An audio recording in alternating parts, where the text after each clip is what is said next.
আল্লাহ রাব্বুল আলামিন কোরআনে কারীমের ভিতরে নবীজির নাম একটি বারের জন্য নাম ধরে তাকে ডাকেন নাই, বরং তিনি বলেছেন তোমরা পরস্পরকে যেভাবে নাম ধরে ডাকাডাকি করো আমার নবীকে সেভাবে নাম ধরে ডাকবে না।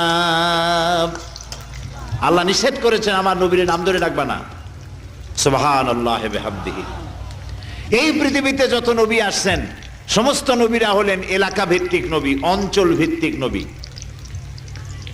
এক এক এলাকার, নূহ আলাইহিস সালাম এক এলাকার, মুসা আলাইহিস সালাম আলাক এলাকার, দাউদ আলাইহিস সালাম আরাক এলাকার, এরকম এলাকা ভাগ ভাগ করা। কিন্তু মুহাম্মদ সাল্লাল্লাহু আলাইহি ওয়াসাল্লামকে আল্লাহ রাব্বুল আলামিন কোন এলাকার জন্য নবী বানান নাই।